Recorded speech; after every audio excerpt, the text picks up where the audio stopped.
Hey y'all, and welcome to the video. This is going to be another discussion video, and this time it's on diesel fuel additives.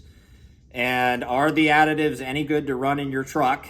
What is my opinions? What is my personal experience with it? And what are some general knowledge and general experiences with different types of fuel additives that I've run in my diesels? So I've got a 5.9 Cummins and a 6.7 Cummins, and I've tested all kinds of fuel additives through the years. And I was inspired to do this video because I was watching another YouTube video, and there was a couple of engineer guys who were testing the fuel additives when put into diesel fuel at the recommended treatment levels on the bottle. Did it have an effect on wear scar testing? The answer was they did. They improved the wear scar testing. A lot of the additives did quite well. This is Diesel Clean here. I just bought this and I've used Diesel Clean a lot. It's even got the Cummins endorsement on it.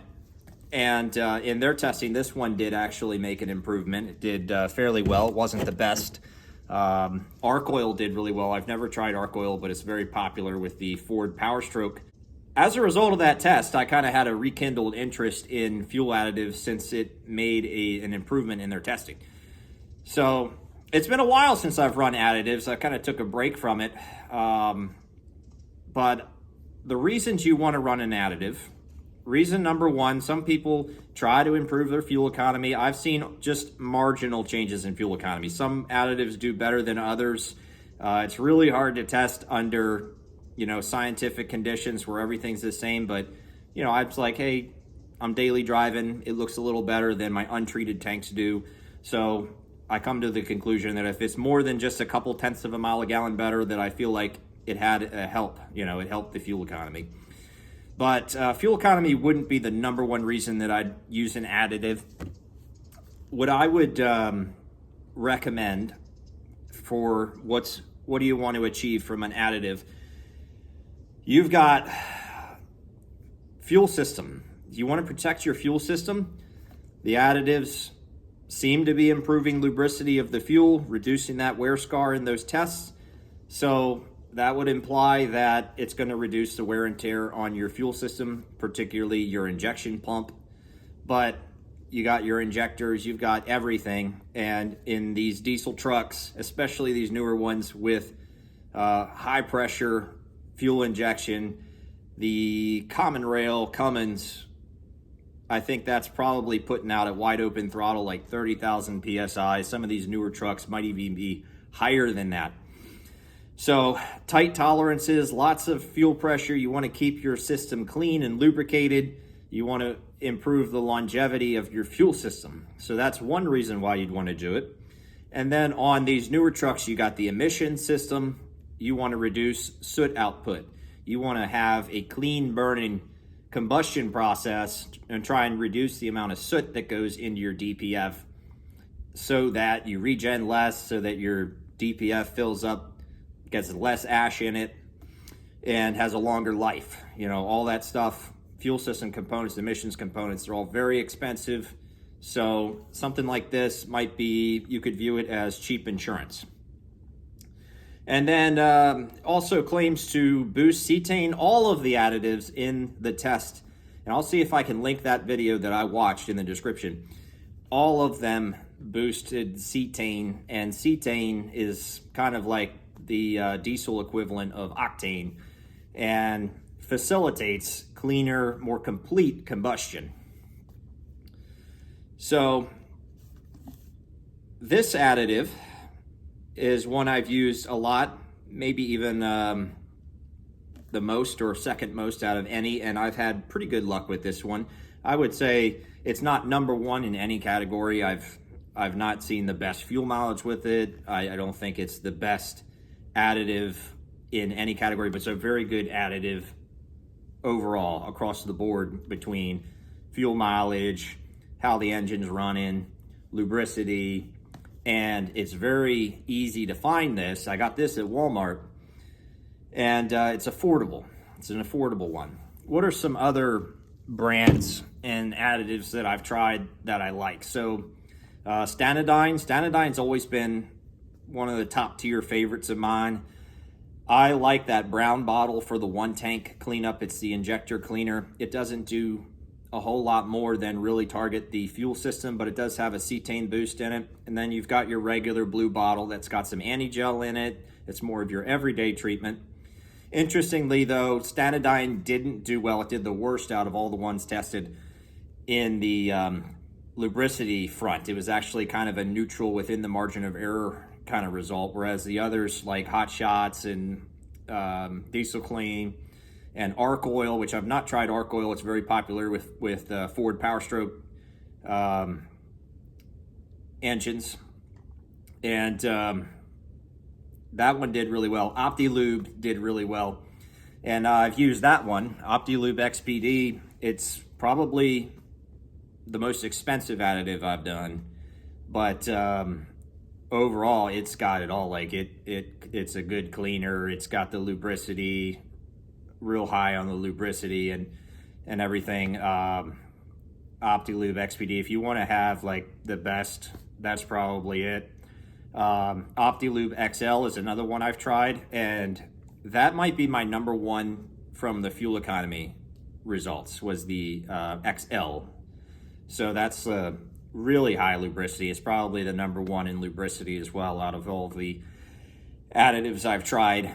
So OptiLube, it's harder to find, kind of expensive, but seems to be really good stuff.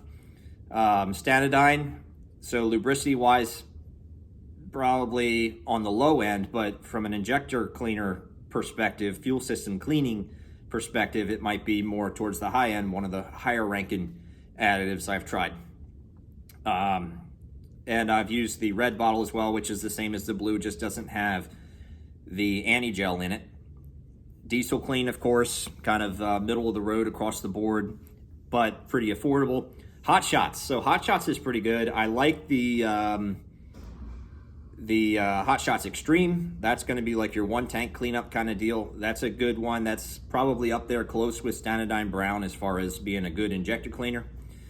And then the Hot Shots EDT is the everyday treatment, and it's just a tiny little treatment that goes in there, and you think maybe it really wouldn't do much only with that little bit, but it actually does pretty well. It did pretty good in their wear scar testing, and then I saw pretty good results, more so in my 6.7 Cummins than my 5.9. So the 6.7, when it was all stock with the DPF, we did see an increase in regen intervals. So we were doing regens a little less. So early 6.7 trucks, they regened a lot, like every 150, every 125, or every 200 miles, depending on highway, city driving, and idling. And I was going from like 170, 180 mileage range, more like towards 200 miles between regens. So it did make a little effect. So on an emissions equipped truck, I do like the Hot Shots actually. And then my favorite additive would probably be Schaefer's Summer, because this one had the fuel mileage results, maybe second place on the fuel mileage front. It was fairly affordable when bought in a case. I looked at prices though these days, and they're a lot higher than when I bought my case of Schaefer's Summer. But I ran that one, and I really like that one. I think it's above average on the lubricity front, above average on fuel mileage, maybe my second best, and I would say average to above average on the fuel system cleaning perspective as well. Both trucks like that. My 5.9 really liked the Schaefer's Summer a lot. I also have here Lucas, and I've used this in diesels. It's not my favorite for diesels. I have better luck with this in gas engines, and so I got this for my gasser. And it's good. I mean, it's got that lubricity to it that you can actually see just looking in the bottle. Very oily. Like it for gassers, but the diesels, it's not bad to use, but I think there's better options. I would rather use this in my diesel. I've also tried OptiLube Summer. Not too bad on the results with that one, but I would rather either do the XPD for the even better treatment or the XL for the lubricity and the fuel mileage. So I'm sure you're curious at this point, what were the fuel mileage results of the different additives? So on your screen, you will see two different data sets. They're both for the 5.9 Cummins, where we have the most abundance of data to look at. And our reference point on the 33s is an overall average of 18.6. And our reference point on the 35s is an overall average of 18. And these are just unloaded, mostly highway tanks, like your daily driving tanks. Anything involving trailers and anything unusual got thrown out of the data set, so it's not skewing the data. So you can see the different additives, the number of tanks they were run, what fuel mileage we got. On the 33s, the Standardine Red, the Schaefer Summer, the Diesel Clean did really well. The Standardine Red, that one was run mostly in the summer, so it's a little bit deceiving, I think, because we get better fuel mileage. We actually average about half a mile a gallon better in the summertime versus the winter on this truck. And then over on the 35 data set, the red was more like unchanged within the margin of error. The blue did pretty good on that one though. Diesel Clean did good again. We didn't test Schaefer's in the 35s. And then Optilube XL did well with the 35s. The others were kind of within margin of error. If it's not more than a couple tenths of a mile a gallon better than the overall average, then I said it's probably neutral within the margin of error. So just thought y'all be curious to see some of that. I will do an updated video with updated data. This data is a little bit old. The truck actually has a different tire size now, 33.5s. So when I get more data under my belt, I will do an updated video probably about a year from now. So what is the conclusion for the video? Should we run full fuel additives? And I would say it's a good thing. The benefits are there. I wouldn't be running them expecting to break even. I think the cost of the fuel additive is going to be greater than the savings in fuel when a fuel mileage is considered. But the newer truck that you have, the better it is to run the additives because of the tighter tolerance and lubricating the fuel system and so forth. But on the old trucks, they benefit too, even if they don't have emissions. Those trucks were all designed to run on low sulfur diesel, which is not around anymore. So today's ultra low sulfur diesel, maybe not as much lubricity as the old fuel that the trucks were designed to run on. So the additives can help the old trucks too. So I took a break from running additives for a while, but I think I'm gonna try and pick up a few bottles and start running them again in my trucks. I've had pretty good history with my fuel systems. My injectors have been good for a long time, hundreds of thousands of miles on my injectors, and they've stayed happy. I want to keep them happy. And my CP3s, my injection pumps as well. So that's going to be it for today's video. I'll see you all in the next one.